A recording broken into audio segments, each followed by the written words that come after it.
Once upon a time in a small West African village, there lived a young man named Kweku Tano.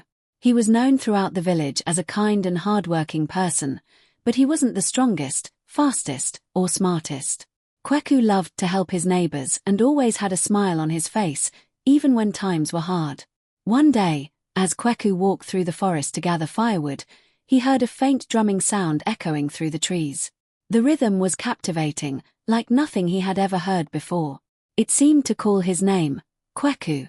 Kweku, come closer.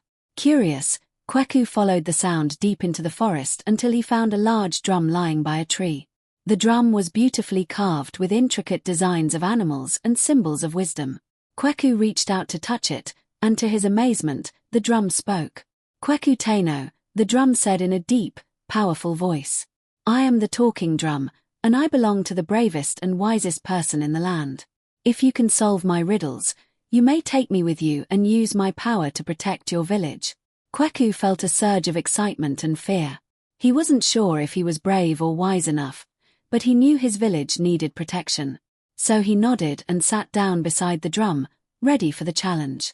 The first riddle. The drum began. I grow without roots, fly without wings, and when I fall, it brings life to all things. What am I? Kweku thought hard. He closed his eyes and listened to the sounds around him. The rustling leaves, the smell of the forest, the cool mist on his skin. Then it hit him. Rain, he shouted, smiling. You are rain. The drum echoed back, pleased. You are correct, Kweku Tano. You are wiser than you know. The second riddle. The drum continued. I can pass, but never be touched. I can run, but never get tired. I am priceless but cannot be saved. What am I? Kweku thought again, watching the sunlight as it moved across the forest floor. He realized the answer lay in something that everyone had but could never hold on to. Time, he answered. You are time. The drum boomed with approval. You are right again, Kweku Tano. You have courage, for only the brave respect time. The final riddle. The drum asked its last question. I am the beginning of eternity, the end of space and time, the beginning of every end, and the end of every place. What am I? This riddle was harder, and Kweku's mind raced. Then, he noticed something simple. The letter E appeared in the answer to each part of the riddle. He took a deep breath. The answer is the letter E. The drum's voice rang with joy. Well done, Kweku Tano.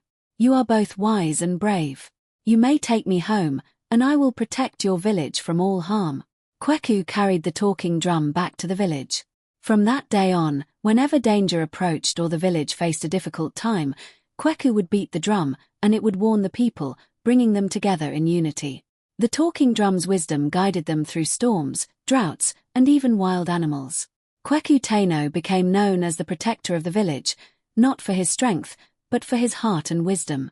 And so, the village lived in peace, with Kweku Tano and the talking drum guiding them, reminding them that true courage lies in kindness, wisdom, and unity.